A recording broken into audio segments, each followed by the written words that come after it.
grande si usted prefiere.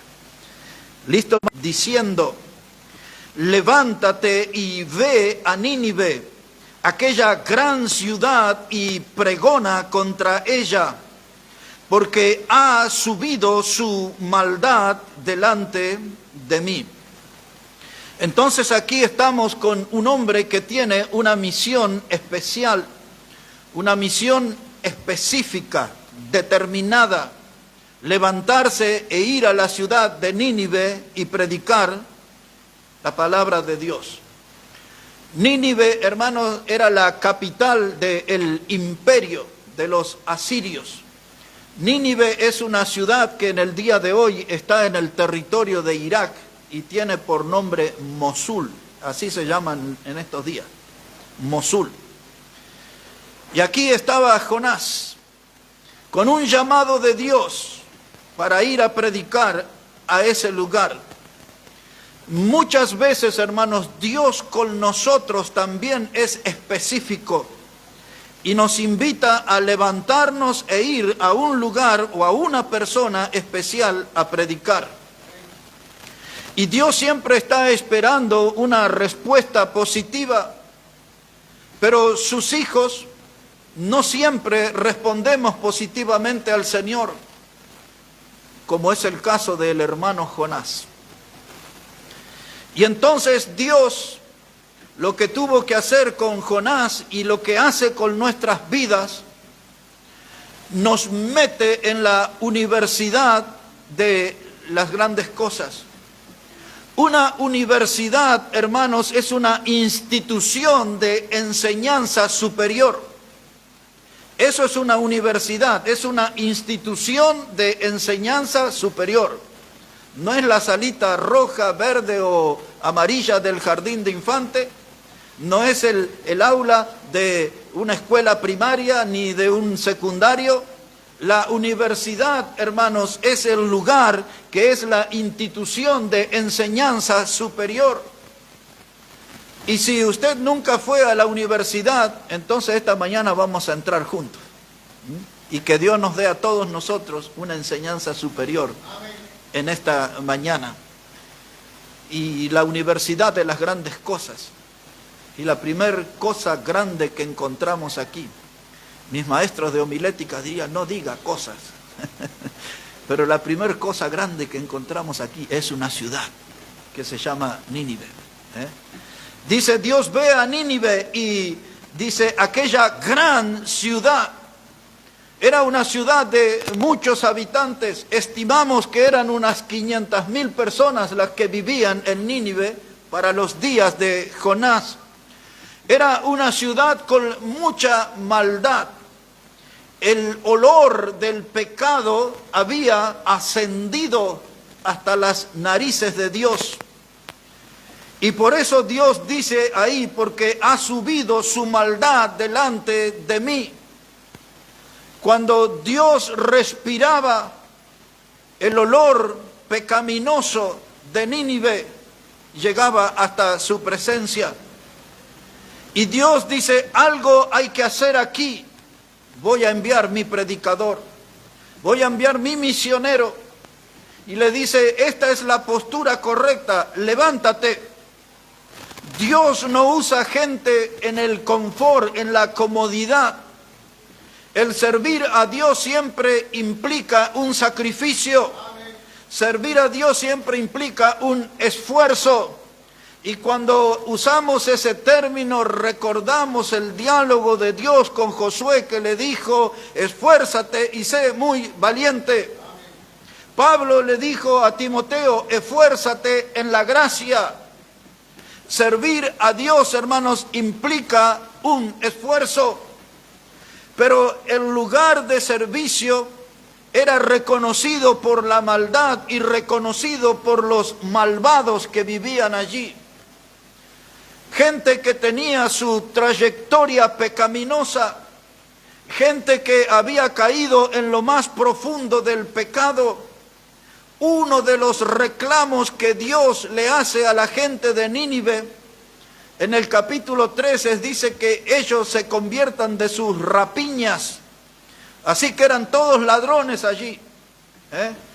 rateritos, los pequeños, y hacían una escuela de delincuencia. Y Dios dijo, entre los pecados que tienen que arrepentirse, limpien sus manos de rapiñas. Pero la historia enseña también que era un pueblo degenerado literalmente. Abusaban tanto de hombres como de mujeres. La historia reconoce a los ninivitas como un pueblo cruel. Cuando ellos tomaban un cautivo, un prisionero, una de las cosas que hacían para atemorizar era sacarle la piel al prisionero. Literalmente le lo dejaban en carne viva. Y luego cuando mataban a sus víctimas, acostumbraban a apilarlos, a hacer montañas de cadáveres.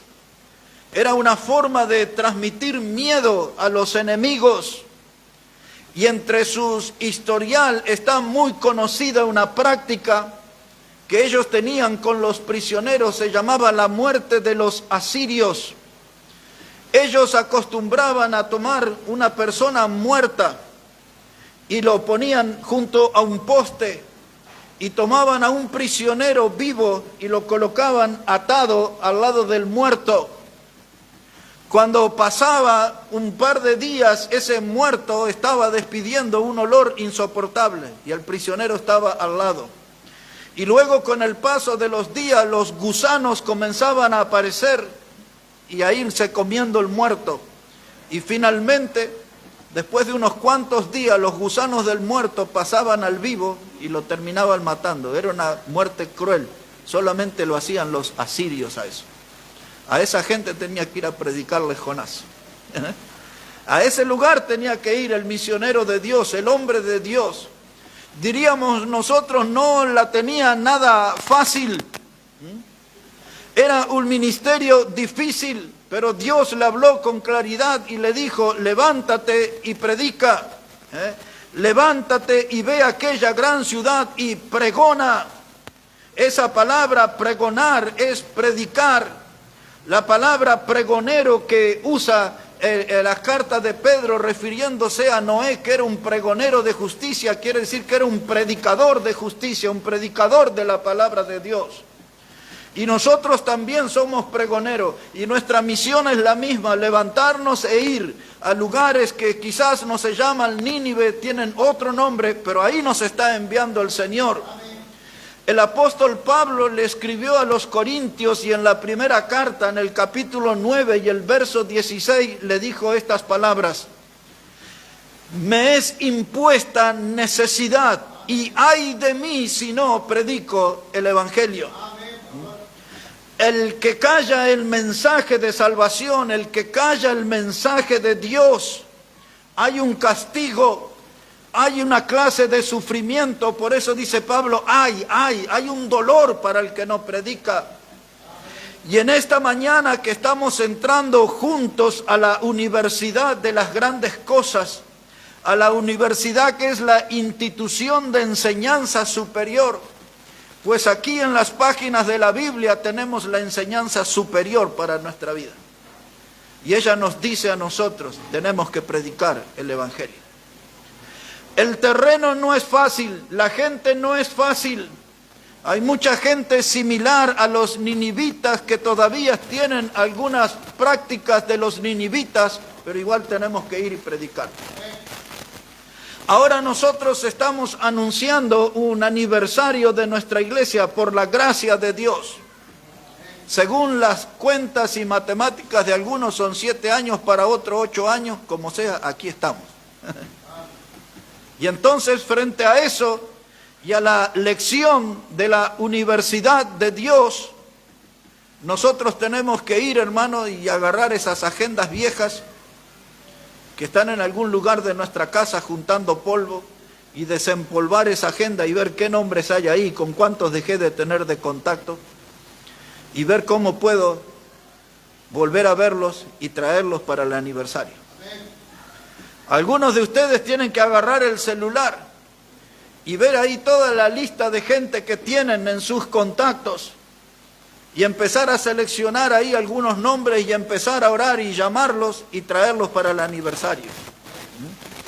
Algunos de ustedes tienen que revisar sus listas de amigos en el Facebook o en alguna de esas redes. Y frente a esos nombres, a este lo conocí, solicité que tuviera amistad, ahí lo tengo, le voy a llamar, le voy a escribir. Porque vamos a tener invitaciones. Y como usted sabe, si usted no se anima a predicarle, tráigalo aquí y aquí le vamos a predicar el Evangelio. Le hablaremos del amor de Dios, del camino al cielo, de la obra de Cristo, de la vida eterna. En otras palabras, mis hermanos, al entrar en esta institución de enseñanza superior que es la Universidad de Dios, vamos a aprender bien claro esta lección, que tenemos que predicar el Evangelio. Tengo que hablar con otros sobre la salvación, o tengo que preparar el camino para que el predicador o un hermano venga y les hable acerca de la salvación. Esto que estoy diciendo en la Biblia se llama la Gran Comisión. Es lo que Jesús dijo en el Evangelio de Marcos 16, verso 15, id por todo el mundo y predicad el Evangelio a toda criatura. La Iglesia Bautista Maranata nació para cumplir esa misión, predicar el Evangelio a toda criatura. Pero no estamos teniendo mucho acierto, porque tenemos aquí, hermanos, algunos comportamientos como tuvo nuestro hermano Jonás. Hay una gran ciudad, Nínive, y hay una gran necesidad. Y todo lo que nos rodea a nosotros son personas con grandes necesidades. En esta mañana, cuando veníamos ahí en el auto, y llegamos aquí a 2 cuadras y vimos de la estación de servicio que salía un hombre ciego. Hermano Josué me dice, hay que ayudar a ese hombre. Y digo, yo lo voy a hacer. Y me bajé. Y me paré al lado del hombre. Y le dije, buen día, mi nombre es Héctor Catani. Soy el predicador bautista.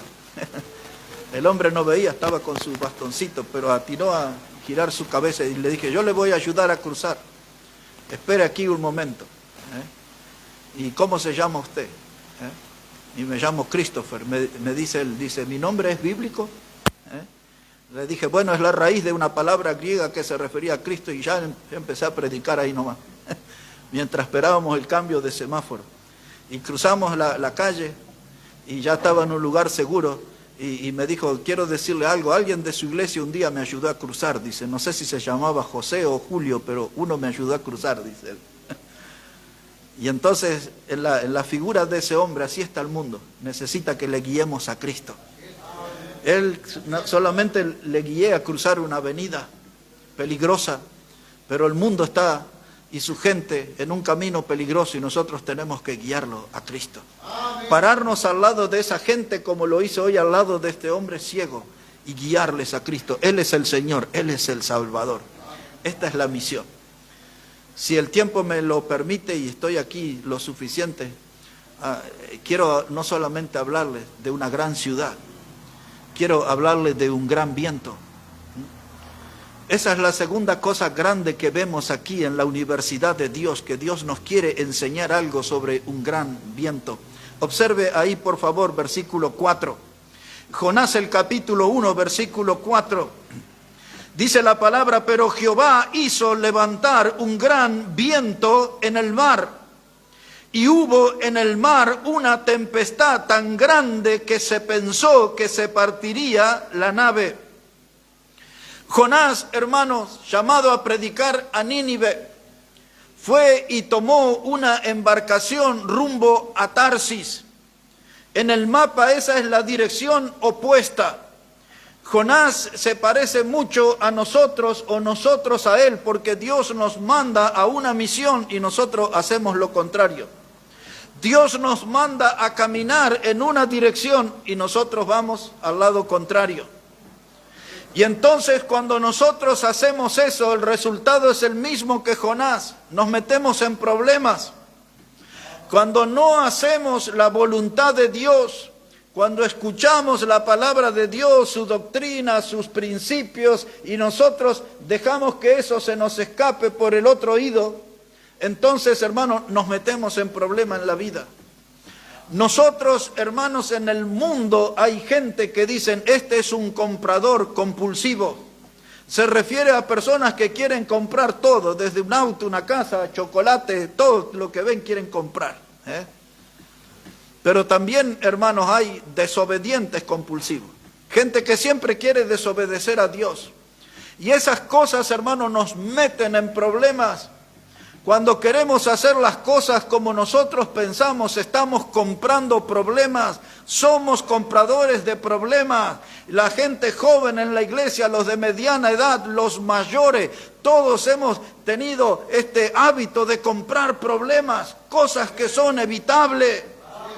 Nos metemos, hermanos, en problemas como este que describe este versículo 4. Dice que se levantó un gran viento. Un gran viento es un gran problema. Aquí nomás en la ciudad, un gran viento, si tiene sombrero, se le vuela el sombrero. Si está con un paraguas, se le vuela el paraguas. Tiene que andar así, sujetándose para que la ropa no se le escape. Un viento trae problemas, nos trae preocupación. Las ramas de un árbol se pueden romper, caer sobre nosotros. Un gran viento, hermano. Y aquí es la experiencia de Jonás, pero allí había una lección para ese hombre que estaba huyendo de la voluntad de Dios. Y muchas veces en nuestra vida se aparecen estos vientos que nos están advirtiendo que no estamos haciendo lo correcto. El viento nos llama la atención, hermano, de que estamos andando mal, que estamos en zona de riesgo, que estamos poniendo nuestra vida en peligro. Sentimos el viento, pero no le prestamos atención. Dios levantó un gran viento para llamar la atención de su predicador. Él estaba en la universidad para aprender una lección, pero él era un estudiante que no colaboraba. Y nosotros no estamos colaborando con Dios, hermano. Dios quiere enseñarnos, pero no estamos colaborando con Dios. En estos días hubo aquí una ley donde los niños no van a poder usar su celular en las clases. Ya han oído, creo, de eso. Porque se distraen, porque están mirando ahí. Y nosotros a veces somos así, hermano. No somos colaboradores de los profesores. Dios nos quiere enseñar, pero no colaboramos, estamos desatentos, tenemos la atención en otras cosas, la mirada en otras cosas. El viento se está haciendo sentir, pero nosotros estamos en otra. Dicen algunos ahí en la calle, vamos a hacer la nuestra. Otros más arrogantes dicen, yo muero con la mía. ¿Cuál es la mía? ¿Cuál es la nuestra? Son alumnos que no colaboran con Dios. Y hermano, Dios quiere enseñarnos, Dios quiere evitar estos grandes vientos, pero nosotros todavía seguimos tercos y cabeza dura resistiendo la voluntad de Dios. Y mientras estamos en eso, las consecuencias van a aparecer. Observe aquí, versículo 5. El versículo 4 terminaba diciendo que pensaban que la nave se iba a partir. Versículo 5 dice, y los marineros tuvieron miedo, y cada uno clamaba a su Dios, y echaron al mar los enseres que había en la nave para descargarla de ellos. Pero Jonás había bajado al interior de la nave y se había echado a dormir. Y el patrón de la nave se le acercó y le dijo, ¿qué tienes, dormilón? Levántate y clama a tu Dios. Ahora, hermanos, nosotros no fuimos salvos para dormir en el barco. Otra vez, hermano, no fuimos salvos para dormir en el barco. Yo escuché a algunos predicadores en los últimos años, claro, no eran bautistas, pero predicaban a multitudes y hablaban de que Cristo murió en la cruz para que seamos prósperos y exitosos. Yo nunca leí eso en la Biblia. Pero lo que yo sé es que tengo que ser salvo, y tengo que servir, y tengo que ser santo. Esas tres cosas, hermano. Ser salvo, ser siervo y ser santo. Ahora, aquí está, hermano, durmiendo, y quizás estamos aquí en esta parte del pasaje y dice, y ya sospecho para dónde me quiere llevar el predicador. Y claro, hermano, necesitamos un sacudón de Dios. El patrón de la nave, ahí con el predicador, lo sacude y le dice, levántate, dormilón. ¿No le gusta esa palabra? Dormilón. Le dice, levántate, dormilón, y clama a tu Dios. Vuelve a tu vida de oración. Estamos aquí en un ambiente de desesperación. La nave se parte, estamos por irnos al fondo del mar. Esto está bien complicado. Estos marineros tienen experiencia, años de mar, nunca vieron esto. Un gran viento. Levántate, dormilón. Y así está el mundo, hermano. Un poquito de noticias y aquello, guerra por allá, por Ucrania, por acá, y en la franja de Gaza, y todo es así. El mundo que vivimos. Y nosotros en el barco, durmiendo. La iglesia de Cristo no puede dormir. Y usted ya sabe que Pablo le escribió a los Efesios y le dijo, despiértate tú que duermes y te alumbrará Cristo. Y tenemos que nosotros, hermanos, animarnos y motivarnos a estar despiertos. Pablo le escribe a los Romanos capítulo 13, verso 11 y le dice, es hora ya de levantarnos del sueño. La iglesia siempre, en vez de estar activa, no quiere aprender la lección de la universidad de Dios, de la institución de enseñanza superior. Y en vez de trabajar, duerme. Pero ahí está el patrón, levántate, dormilón. ¿Y sabe qué, hermanos? Cuando a nosotros nos pasan cosas malas en nuestra vida, cuando no queremos ser parte de un avivamiento espiritual. Y algunos dicen, dígalo otra vez. A nosotros nos pasan cosas malas en nuestra vida cuando no queremos ser parte de un avivamiento espiritual. El plan de Dios era que todos los ninivitas se salvaran. El medio por el cual ellos iban a ser salvos era por el mensaje que tenía que llevar su predicador. Pero el predicador estaba durmiendo, no estaba predicando, ni siquiera estaba orando por los perdidos, estaba durmiendo. Dios dice, tengo preparado un avivamiento espiritual, salvación en cantidad. Pero el predicador estaba en otra. Ahora, ¿acaso no hemos leído y citado algunas veces en este púlpito cuando el apóstol Pedro escribió que el Señor no retarda su promesa, según algunos la tienen por tardanza, pero Él es paciente para con nosotros, no queriendo que ninguno perezca, sino que todos procedan, ¿a qué cosa? Al arrepentimiento. Pero si el predicador no predica, no se van a arrepentir. Y entonces, hermanos, todavía Dios tiene ese plan de salvar al mundo. Pablo le escribió a los Corintios, primera carta, capítulo 1, verso 23, dice que Dios se propuso salvar al mundo por la locura de la predicación. Pero los predicadores bautistas están durmiendo en el fondo del barco. Tienen que estar predicando, dice Dios, pero yo quiero dormir. Y Dios dice, levántate, dormilón, y clama a Dios. Porque entre los que se están perdiendo hay gente de nuestra familia, hay gente de nuestra sangre, hay gente que tiene nuestro apellido. No es hora de dormir en el barco. Cristo nos salvó para predicar. Para predicar. Aquí estamos en la universidad de las grandes lecciones. El viento. Hermano, uno tiene que ver esto y poner nuestra vida acá y dice, la verdad que yo estoy mal. Esto que pasó el hermano Jonás, me está pasando a mí. Siento un gran viento, un viento de problema. Hay un viento que me quitó la paz, que me robó el sueño. Hay un viento que me tiene mal, siento que hay un gran viento, no me puedo estabilizar, no puedo estar bien. La familia no está bien, el trabajo no está bien, en la iglesia no estoy bien en ningún lado. Este viento me está haciendo perder la estabilidad. Hermano, yo digo esto, ni bien sienta la brisa tocando sus ojos, caiga sobre sus rodillas y hable con Dios. Y hable con Dios. Cuando yo oro, no siempre lo hago de rodillas, pero esta semana tuve la necesidad de hacerlo. Y de caer sobre mis rodillas y hablar con Dios, porque uno empieza a sentir el viento. ¿Qué hacemos nosotros? Cosas superficiales. Apareció el viento, cierren las ventanas, cierren la puerta, corran las cortinas. No, pero aquí el viento, aquí trae una advertencia para nuestra vida espiritual. Cuando sentimos ese viento, Dios nos está diciendo, algo no estás haciendo bien, tienes que corregir, tienes que cambiar. ¿Cómo lo sé? Porque estoy sintiendo el viento de Dios. Y ese viento es diferente a los que encontramos por ahí. Una gran ciudad, un gran viento. En tercer lugar, una gran tempestad. Observe el versículo 4 otra vez. Dice la palabra de Dios, Jonás, el capítulo 1, verso 4. Hasta el final no los voy a sacar de este capítulo. Todo el mensaje está aquí adentro. Dice aquí, versículo 4 otra vez, pero Jehová hizo levantar un gran viento en el mar.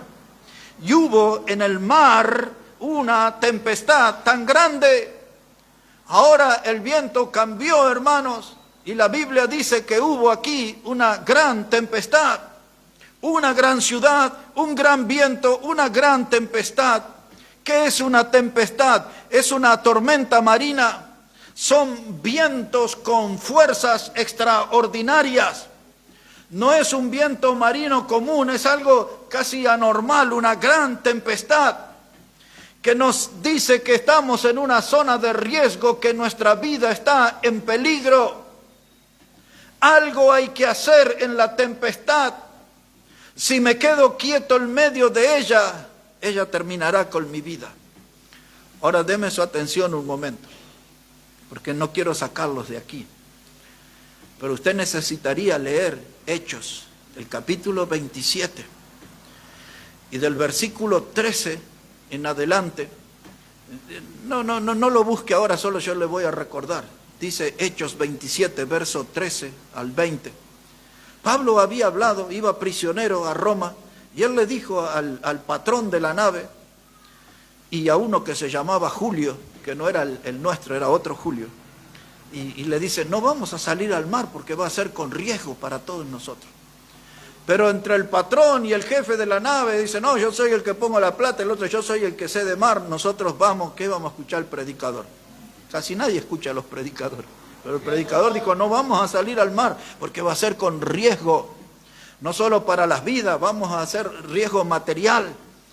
Y ahí, hermanos, en esas idas y vueltas, volvieron al mar y dice que se encontraron con un viento huracanado que se llamaba Euroclidón. Esa era la gran tempestad, un viento huracanado que se llamaba Euroclidón. Y entraron en desesperación y buscaban sogas, cable, alambre, lo que podían conseguir, porque la nave se partía y se hundía.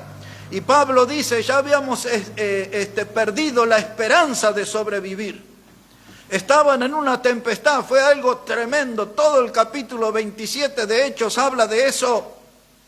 Y habla del hombre de Dios, que al final, por escucharlo al hombre de Dios, salvaron toda su vida, pero la pasaron re mal, dirían los chicos. Tiene que leer todo ese capítulo. Un viento huracanado, una tempestad. Pero si hubiesen escuchado al predicador, qué importante tenía las palabras del predicador, mucho, porque él le estaba dando la palabra de Dios.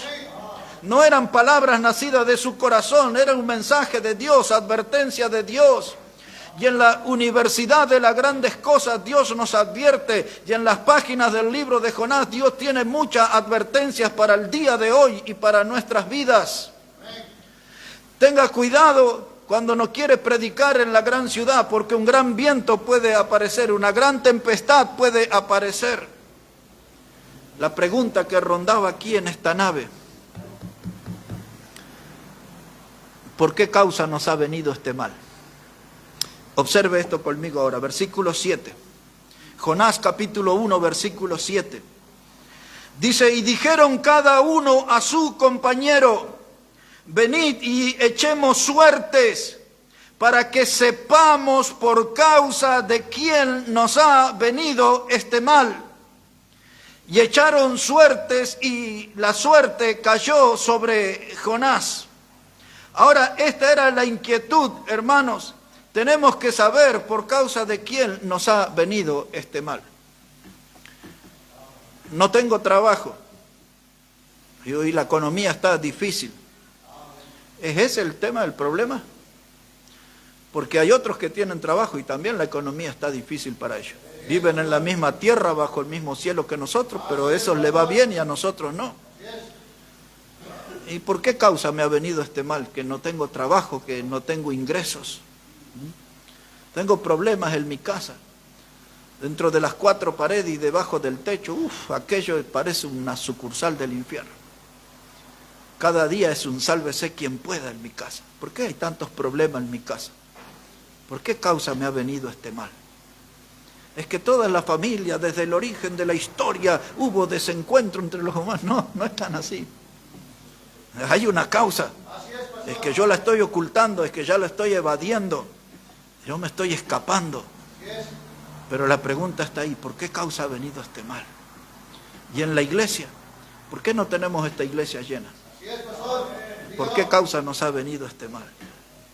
No, que la gente es muy pecadora, que los cristianos son muy fríos, que bla, bla, bla. Esa no es la verdad. ¿Por qué causa nos ha venido este mal? Y alguien podría decir, no, pero no seas tan pesimista, mire cuánta gente tenemos.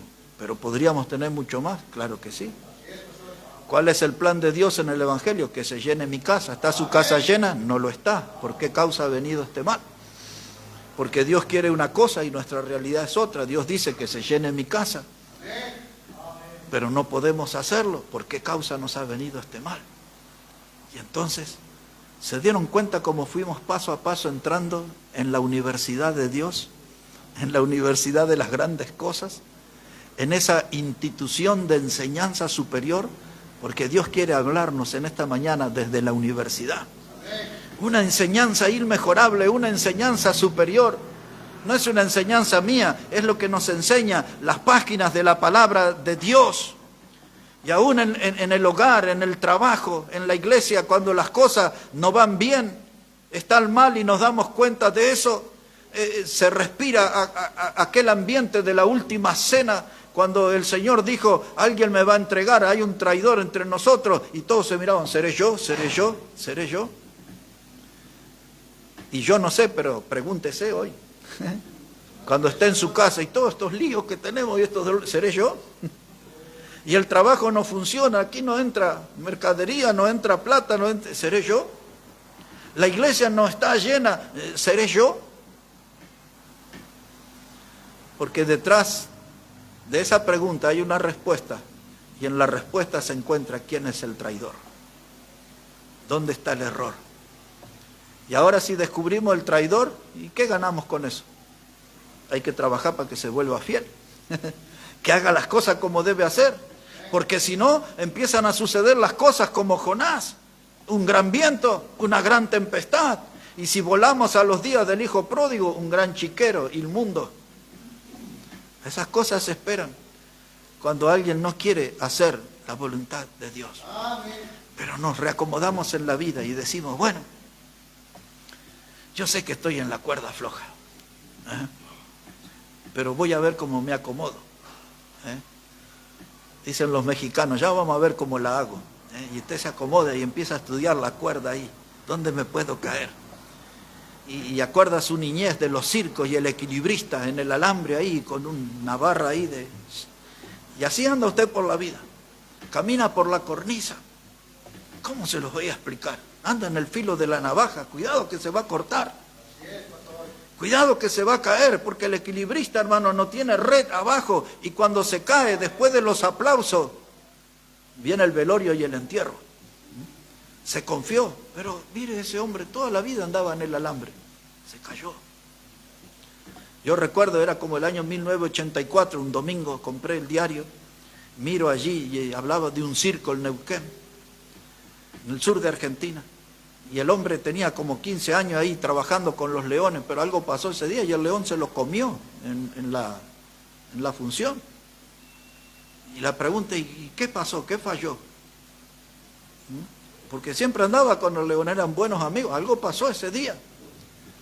Y a veces, hermanos, nosotros andamos haciendo equilibrio hasta que nos come el león, hasta que nos rompemos los huesos contra el piso o la ñata contra la pared. Hermano, cuando siento el viento, la brisa nomás, ya tengo que ir delante de Dios y arreglar mis cosas. No tengo que esperar que venga la tempestad. Porque si yo no arreglo mis cosas con Dios, van a venir cosas más graves cada vez. Las consecuencias serán mayores. Y nosotros somos de esa cultura, ya mañana, el lunes empiezo la dieta, el lunes salgo a buscar trabajo. Dijo uno, dice, ya el lunes voy a dejar de comer asado. Dice, pero hoy es lunes, no, pero el otro lunes. ¿no? Así, y así somos nosotros. Y en la vida espiritual es igual, ¿eh? Parece que nos nutrimos de la cultura de Argentina, todo lo atamos con alambre ahí como para salir del paso, pero el equilibrista se cae. La cuerda floja, hermano, no toda la vida se puede hacer equilibrio en la cuerda floja. Y aquí estaba Jonás, un gran viento, una gran tempestad. Y yo le voy a decir esto, las cosas comenzaron a complicarse cuando todo se podía evitar. Todo se podía evitar. Y en nuestras vidas los problemas llegan a ser mayores porque no quisimos evitarlo, porque no quisimos nosotros, hermano, a castigar nuestro orgullo. Quisimos mantenernos ahí, orgullosos, hermano, un viento huracanado, problemas innecesarios en todas las áreas de nuestra vida. Y algunos dicen, a mí no me va a pasar nada, porque yo aprendí en la universidad de la calle. Yo tengo calle, yo tengo experiencia, a mí estas cosas no me pasan. Otros ahí más románticos dicen, no, yo aprendí en la universidad de la vida me enseñó que... Y otros se agarran, hermano, se resisten a aprender en la casa de Dios. Yo estoy en la universidad de la calle, la universidad de la vida, inventan tantas cosas. Usted tiene que aprender en la universidad de Dios, en la casa de Dios.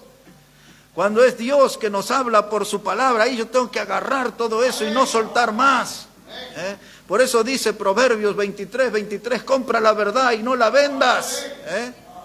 Si Dios, hermano, le dio la verdad, no la venda por nada, no renuncie a esa verdad.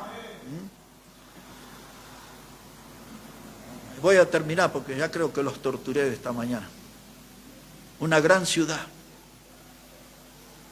un gran viento, una gran tempestad. Y una de las últimas cosas que le diré es que en el camino había un gran pez. Observe esto aquí, Jonás capítulo 1. Dice la palabra de Dios, versículo 15. Jonás el capítulo 1 y el versículo 15. Dice, y tomaron a Jonás, los marineros, ¿no? Tomaron y lo echaron al mar. Y el mar se aquietó de su furor. Y temieron aquellos hombres a Jehová con gran temor. Y ofrecieron sacrificio a Jehová e hicieron votos. Pero Jehová tenía preparado un gran pez para que tragase a Jonás. Y estuvo Jonás en el vientre del pez 3 días y 3 noches. Ahora mire esto, hermano. La gran ciudad, Nínive. Y luego, por no ir ahí, los problemas, un gran viento, una gran tempestad. Y ahora en el fondo del mar, en el vientre de un gran pez. ¿Se van dando cuenta que cuando nos arreglamos las cosas con Dios se van complicando? Y cada vez nos vamos más abajo. Porque estaba durmiendo tranquilo y ahora de pronto está ya en el fondo del mar y en el vientre del pez. Después tiene que leer el capítulo que sigue para ver todas las cosas que se comió ese pez y andaban ahí y él estaba ahí adentro. No estuve ahí, pero estuve en otros lugares incómodos. Y en ese lugar incómodo Jonás habló con Dios. Y ahí está todo escrito lo que él habló, su oración. Y hasta termina diciendo, pagaré lo que prometí. Ah, eso quería oír, dice el Señor. Ya está, listo, ya te golpeaste. Es feo el viento, es fea la tempestad, es horrible estar en el vientre del pez. Y Dios dice, eso es lo que yo quería oír. Observe cómo dice Jonás 2:9 para que vea eso. Jonás capítulo 2, verso 9, dice, mas yo con voz de alabanza, dice Jonás, te ofreceré sacrificio, pagaré lo que prometí, las salvaciones de Jehová. Y mandó Jehová al pez y vomitó a Jonás en tierra. Oh, ahí está, hermano, dice, pagaré, ya sé Dios, ya sé que he fallado, ya me di cuenta, listo, no avanzo más en mi pecado, no convivo más con el pecado. Aquí vengo, Señor, a tu altar, aquí vengo delante de ti, pagaré lo que prometí. ¿Qué prometiste? Servirle al Señor. Pero se le olvidó. Se le olvidó. Y alguno le dirá a Dios, se me olvidó que te olvidé. Me olvidé de Dios, hice la mía. Y así me fue. Y así me fue. El viento, la tempestad, el gran pez. Y ser parte del vómito. Y de paso le puedo decir, aquí estamos en presencia del primer pasajero submarino. El primer pasajero submarino. Y si no se dio cuenta, no es ningún privilegio andar en ese submarino, en el vientre del pez. Y ahora, cuando una persona está fuera de la voluntad de Dios, ese es un hecho tan repugnante, tan asqueroso, que ni el pez lo pudo tragar, lo tuvo que vomitar. Dice, esta cosa no me la había terminado de comer. Y lo vomitó. Y cuando nosotros vomitamos, hermanos, es cuando comemos algo que está en mal estado. No lo podemos digerir. Y el pez no lo pudo digerir. Y ahora viene a nuestra memoria la iglesia de la Odisea, y Dios le dijo, porque no eres ni frío ni caliente, eres tibio, te vomitaré de mi boca. El vómito no era una cosa del Antiguo Testamento. Hay gente en las iglesias que Dios dice, por ser tibio, te vomitaré de mi boca. Entramos juntos a la universidad hoy, ¿no? Y aquí hay muchas lecciones, hermano, muchas lecciones para aprender. No lleguemos a una situación tan incómoda en nuestra vida para buscar a Dios. ¿Para qué tocar el fondo del vientre del pez para recién ahí buscar a Dios? Lo alentador de esto es que aún desde ahí Dios nos oye, nos escucha. Cuando Jonás le dijo, pagaré lo que prometí, Jehová es mi salvación. Dígale al Señor, Señor Jesús, tú eres mi Salvador, pagaré lo que prometí. ¿Qué prometí? Servirte, predicar tu palabra, dar testimonio de tu obra en la cruz. ¿Lo estoy haciendo o no? Pues hagámoslo. ¿Cómo lo voy a hacer? Me meto en el Facebook, en el WhatsApp, hablo en la esquina, en la calle, aquí y allá, con la familia, venga a tomar el té, venga a tomar el mate, tome, aquí está el Evangelio, esto creen donde yo voy. Pero si le dice esto creen donde yo voy, asegúrese que está viniendo a las reuniones.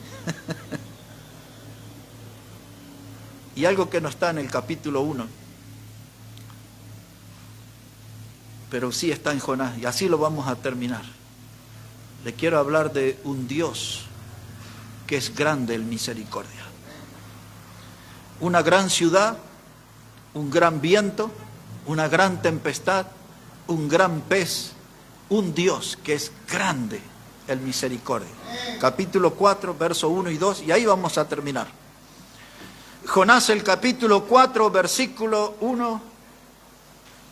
Dice la palabra, pero Jonás se apesadumbró en extremo y se enojó.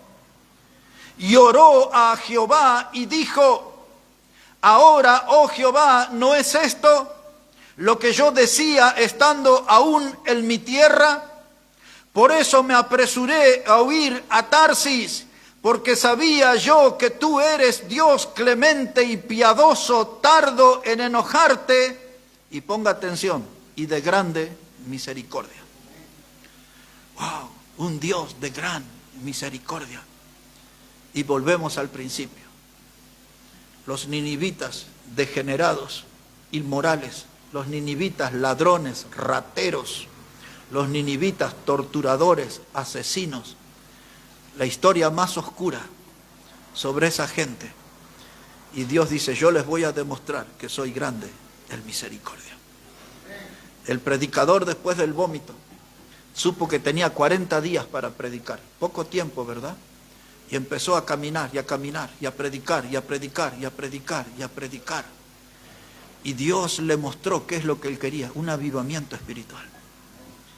Que el día que él le habló y le dijo, levántate y ve a Nínive, Dios le dijo, quiero que esa gente sea salva, quiero que haya un avivamiento espiritual.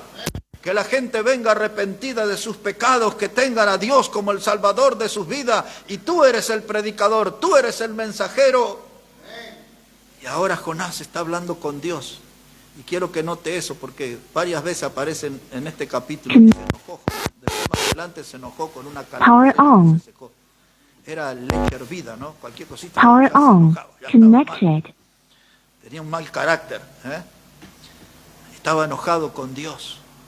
Y ahora lo mira a Dios a la cara y le dice, yo sabía que tú eres un Dios clemente y grande en misericordia y en perdonar. Hermano Jonás, si sabes eso acerca de Dios, ¿por qué no fuiste a predicar de la primera vez? Y me miro al espejo y digo, ¿para qué le digo a esto a Jonás si yo tampoco lo estoy haciendo? Si yo también sé que Dios es grande, que es clemente, es grande en misericordia. Cuando el apóstol Pablo le escribió a Timoteo y le dijo que Jesucristo vino a este mundo a salvar a los pecadores, de los cuales yo soy el primero, y dice, para mostrar en mí su clemencia. Dios es clemente, Cristo es clemente. Vivimos en un mundo que anda a la deriva, dice que están perdidos como ovejas que no tienen pastor. Aquí tenemos la Biblia, la palabra de Dios, hay que guiarlos al Señor y hay que traerlos a la casa de Dios. Esta es la universidad de enseñanza superior, porque se abre la Biblia y todos aprendemos de la palabra de Dios. Dios nos enseña, Dios nos habla. Y en esta mañana, más allá de las decisiones que podamos tomar, tenemos que dar gracias a Dios que nos permitió entrar a su universidad. Y su palabra, su libro que es la autoridad, nos habló en esta mañana. Quizás puso el dedo en alguna llaga, en alguna herida.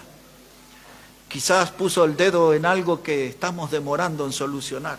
Ya no hay que demorar, hay que ir delante de Dios y acomodar bien nuestras vidas. Porque queremos días de avivamiento aquí. Pero no hay que esperar al 25 de septiembre, ya tenemos que empezar. Y buscar las almas. Y hacer lo que otras veces no hemos hecho. Ir detrás del pecador, ir detrás del necesitado. Hay un Dios que es clemente, que es piadoso. Hay un Dios que es grande en misericordia. Y el mundo tiene que saber eso. ¿Y cómo lo sabrán? Porque los grandes medios de comunicación no lo dicen. Pero la iglesia del Señor tiene que dar ese mensaje. Hay un Dios que es amor y que quiere salvar al pecador por medio de Cristo. Pablo escribió en el libro de Hechos 17:30, dice que Dios manda a los hombres en todo lugar que se arrepientan. Eso es lo que hizo Jonás. Y eso es lo que tenemos que hacer nosotros. Que vengan a Cristo, que se arrepientan. Él perdonará sus pecados y Él les dará una salvación tan grande y eterna para sus almas. Nos ponemos de pie, hermanos. Vamos a hablar con Dios en esta mañana. Y gracias a Dios por todas las lecciones que siempre nos da su palabra, que es tan rica, un verdadero tesoro, y siempre tiene un mensaje para nuestra alma. Siempre la palabra de Dios nos orienta a aceptar un desafío, otras veces nos orienta a abandonar algún pecado, algo que no le agrada al Señor, pero la palabra siempre es viva y es eficaz y es impactante para nuestra vida. Y damos gracias al Señor. Padre, gracias te damos en esta hora por tu palabra. Y gracias por todo lo que podemos aprender. Y tantos años y tantas veces leyendo el libro de Jonás. Y cada vez hay lecciones nuevas y frescas que son un refrigerio para nuestra alma. Ayúdanos, Padre, a caminar con firmeza en tu camino. A hacer tu voluntad, Señor. No queremos un gran viento, no queremos una gran tempestad ni un gran pez. Lo que queremos, Padre, es hacer tu voluntad. Ayúdanos en esto. Y que podamos tomar la cruz y puedas vernos que estamos siguiendo a Cristo cada día. En el nombre del Señor Jesucristo oramos en esta mañana. Amén y amén. Amén. Gracias a Dios, hermanos, por la palabra, por Jonás, por las lecciones ahí encerradas que necesitamos aprender con urgencia, incorporar esas enseñanzas en nuestra vida, ir adelante con gozo, hermano, dando gloria y honra a nuestro Salvador. Hermano Ramiro va a venir ahora para dirigirnos en la alabanza.